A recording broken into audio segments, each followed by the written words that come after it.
Baik adik-adik, di video kali ini kita akan kembali membahas sebuah contoh soal ya. Kali ini soalnya saya ambil dari ujian masuk Undip tahun 2019 berkaitan dengan materi kesetimbangan benda tegar.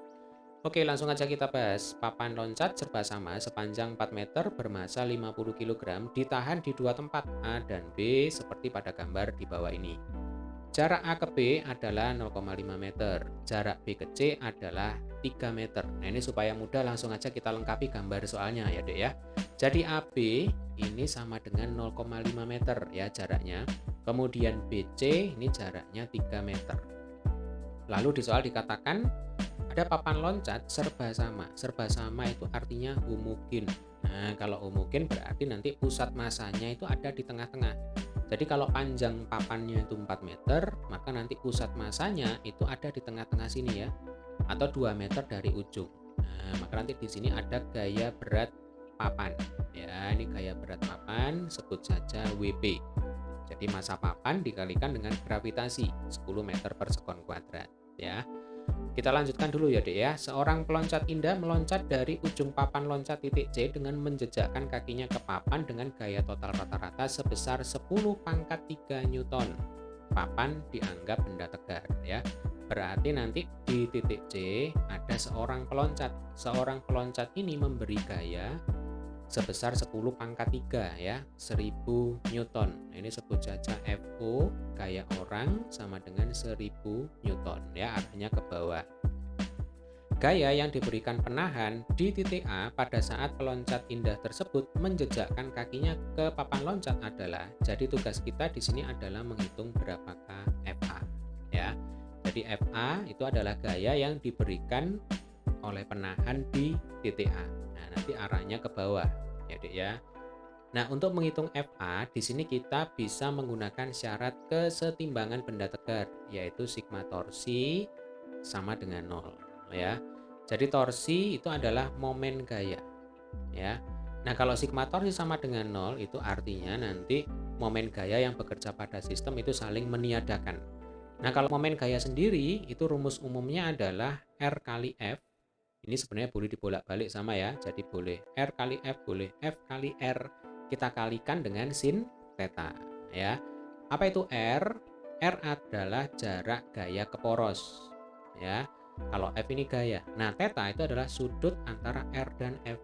Jadi kalau jarak gaya ke poros itu saling tegak lurus dengan gaya, maka theta sama dengan 90 derajat. Nah, sin 90 sama dengan 1.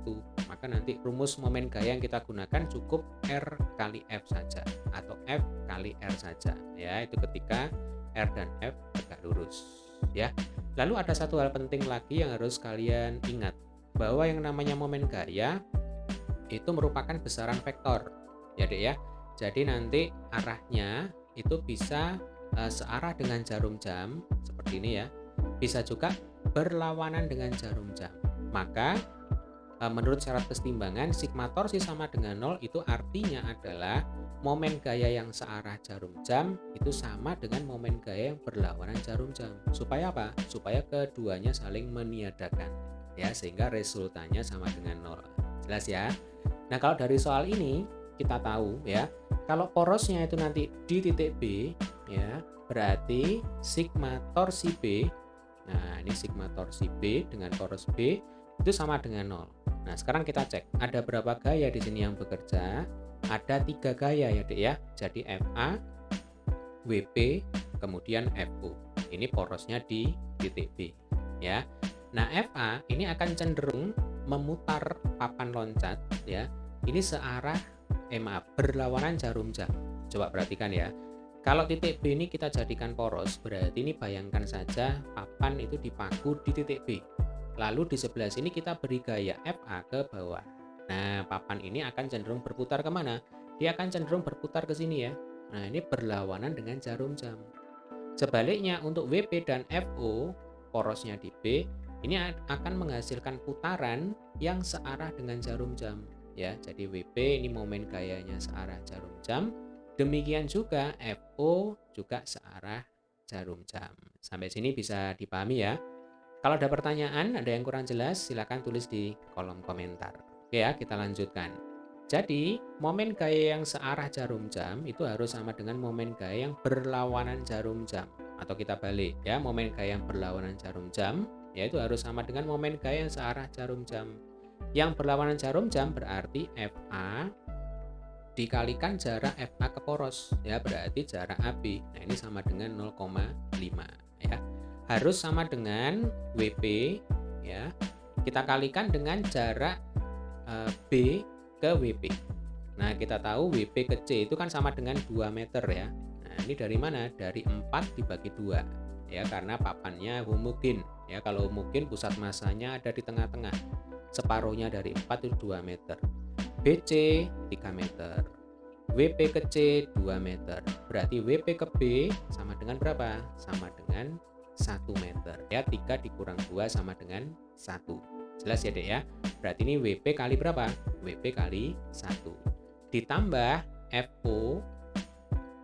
Nah, kita kalikan dengan BC ya. Jadi FO ke B itu jaraknya sama dengan BC. Nah, ini berarti FO kali 3. Sekarang tinggal kita masukkan angkanya ya. FA kali 0,5 sama dengan WP ya. WP berarti massa papan ya, 50 kali 10 ya, Dek ya.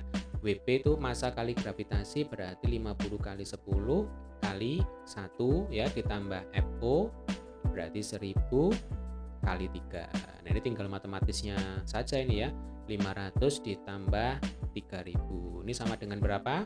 3500. Ini FA kali 0,5 ya, atau FA kali setengah. Maka kita dapatkan FA sama dengan 3500 dibagi setengah, atau 3500 kali 2 sama dengan berapa? Sama dengan 7000 Newton ya. Nah, 7000 Newton ini kalau kita jadikan kilo Newton ya, ini sama dengan 7 kilo Newton. Jadi kalau ditanya berapakah gaya yang diberikan penahan di titik A, sama dengan berapa? Sama dengan 7000 Newton atau 7 kilo Newton. Baik, demikian tadi adalah pembahasan soal kita kali ini ya, berkaitan dengan materi kesetimbangan benda tegar, ujian masuk Undip tahun 2019. Bagi adik yang belum subscribe channel ini, jangan lupa tekan tombol subscribe. Kemudian kalau ada pertanyaan, jangan sungkan tulis di kolom komentar pertanyaan kalian terkait dengan materi yang kita bahas di video kali ini. Sampai ketemu di video pembahasan soal selanjutnya, semoga bermanfaat.